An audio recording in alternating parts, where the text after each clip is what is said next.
ዛሬ መቄዶንያ ተገኝተናል። ሰሞኑን አዲስ ነገር እየተሰማ ይገኛል። ከመቄዶንያ አካባቢ ምንድነው ከዶክተር እንሰማለን። ሰሞኑን ከውጭ ሀገር የገቡ እቃዎች አሉ እየተባለ የሚወራው ነገር እውነት ነው እንዴ? በጣም ዛሬ ራሱ እነዚህ ገብቷል። ዛሬ አጠቃላይ 111 ኮንቴነሮች እንግዲህ ገብተዋል ማለት ነው። መቄዶንያ 111 ኮንቴነር ስቶሮቹ ሁሉ ሞልተው እቃው ሜዳ ላይ ነው እየተቀመጠ ያለውና በጣም ብዙ እቃ እዛ ላይ በጣም ጥራት ያለው እቃ የገባ ነው። ይሄ ብቻ አይደለም፣ በቀጣይ ራሱ ወደ 50 ኮንቴነር የሚገባል።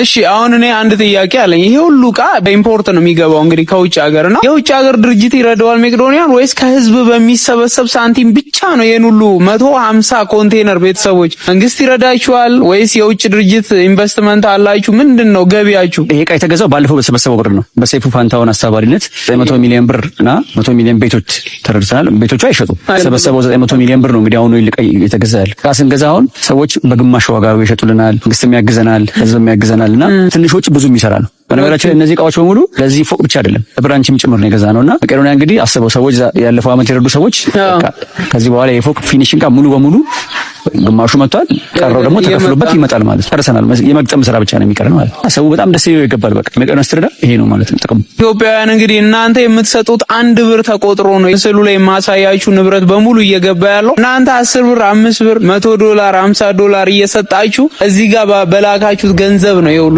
ማየት ማመን ነው ቤተሰቦች። ያኔ የተሰበሰበው ገንዘብ ተበልቶ አልቀረም። ይሄው ንብረት ገብቶበታል። ውጪ እንደሚወራው አይደለም። በጣም ብዙ ስራዎች ይሰራሉ። እዚህ ጋር ከ9000 በላይ አረጋውያን ይረዳሉ። ታማሚዎች ናቸው አብዛኞቹ፣ ሕክምና ይፈልጋሉ።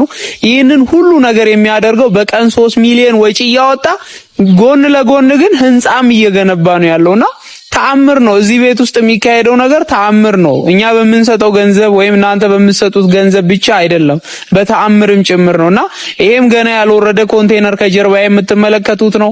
እንዲሁም ደግሞ ወርደው ቦታ ጠፍቶ ሜዳ ላይ ተራግፈው ያሉ ምስሉ ላይ ያስገባላችኋለሁ።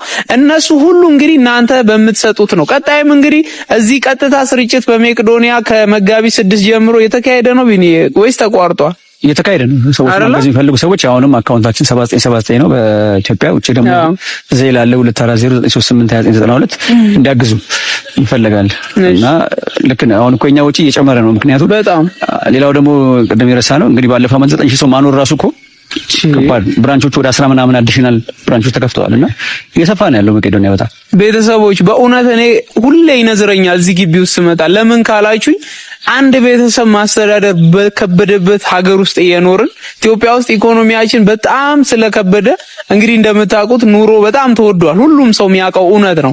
ያንን ተቋቁሞ 9000 ሰው እየመገበ 57 ቅርንጫፍ እያስተዳደረ እንግዲህ እኔ ምን ማለት እንዳለብኝ አላውቅም። ለማንኛውም አሁንም አካውንቱ አክቲቭሊ ይሰራል በሁሉም ባንኮች 7979 ላይ አቅማችሁን ጉልበታችሁ የቻለውን ሁሉ አድርጉ። በእቃ ማገዝ ወይም በንብረት ማገዝ የምትፈልጉ ሰዎች በአካል እዚህ ብትመጡ ቀጥታ ቢኒም ታገኙታላችሁ ማለት ነው።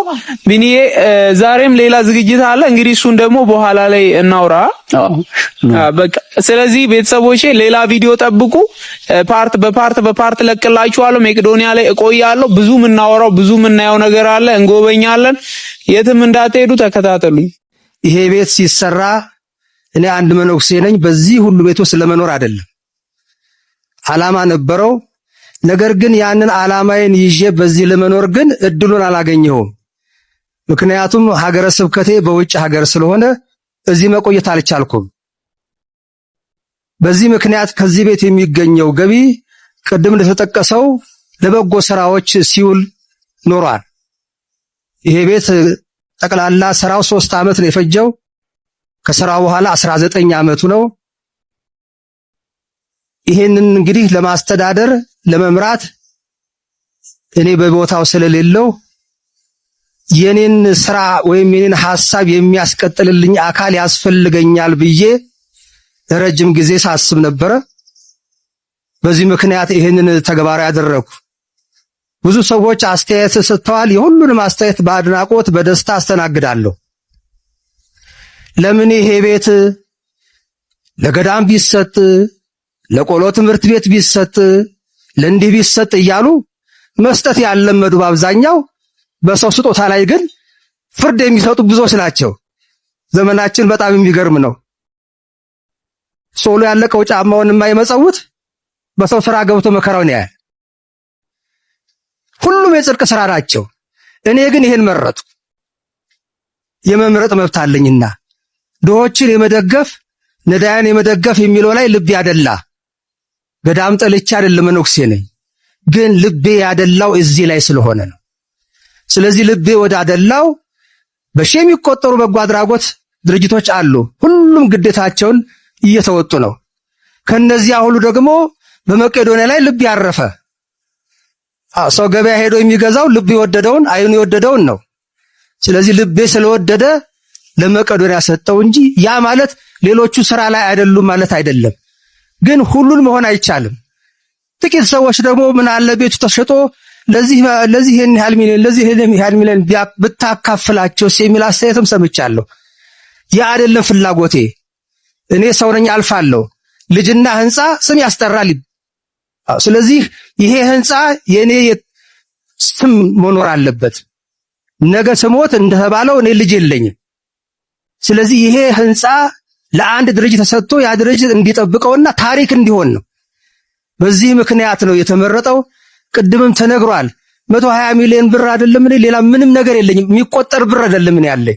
ይሄ ቤት በጊዜው ቅድም እንደሰማችሁት ነው 3.1 ሚሊዮን ነው የፈጀው። ይሄ ቤት ከ21 ዓመት በፊት እንግዲህ የነበረውን ዋጋ ታውቃላችሁ። ስለዚህ ብዙ ሲነገር ስለሰማን ይሄን እንድትረዱት ነው። እኔ ያስረከብኩት በጊዜው በዚህ በ3 ሚሊዮን ብር የተሰራ ነው። ዛሬ ግን ባለሙያዎች ገምተውት 120 ሚሊዮን ደረሰ። ይሄ ነው። የዛሬ 20 ዓመት ዶሮ ስንት ብር ነበረች? ዛሬ ስንት ናት? በቃ እንደዛ አስቡት። ይሄ ነው። እንቁላል ስንት ነበረ የዛሬ ዓመት? በቃ ይሄ ነው። ይሄ ነው የሆነው። ስለዚህ ይሄ ድርጅት እንዲሰራበት እንዲያገለግልበት ነው ያደረኩትና ይሄንን እንድትረዱልኝ እፈልጋለሁኝ። መስጠት ፈቃደ እግዚአብሔር ሲኖር ነው። በእውነቱ ደግሞ የድርጅቱ ስም ሰውን ለመርዳት ምንድን ነበር እንዴ? ይሄ እኮ ነው ጎበዝ። ይሄን ርዕስ ያዙት። እንደው ሰው መሆን ዛሬ እኮ ሃይማኖቱ እኮ መጀመሪያ ሰው ሲኮን ነው። ሰው ያልሆነ ሰው አማኝ መስሎ እኮ ነው ያበጠበጠ እንዴ። ሃይማኖት ሰው ሆነ ሰው ላይ ነው። መጀመሪያ ሰው ሲሆን ሰው ሃይማኖት ይኖረዋል። ከዚያ ቀጥሎ የሰው ቋንቋ ጥሩ ነገር ነው፣ አብሮ መኖር ነው። ቅድም ታጋይ እንደነገረን ዛሬ ሰው ከሰውነት ወጥቶ እንደ ሰይጣን በአመድ ጎባ እየተልከሰከሰ እንዴ። ይሄን ነው መተው ያለብን። ሰው እንሁን ነው በእውነቱ። ልጅ ሰው ሁን ብሏል ዳዊት ሰሎሞንን። ከሰሎሞን የበለጠ ሰው የለም። በሕገ እግዚአብሔር ኑር፣ ለድሆች ፍረድ፣ ድሃ ተበደለ ፍርድ ጎደለ በል ነው። በሙሴ ሕግ ኑር ነው ማለት እና ይሄ ነው። በጣም ደስ ብሎናል። እንግዲህ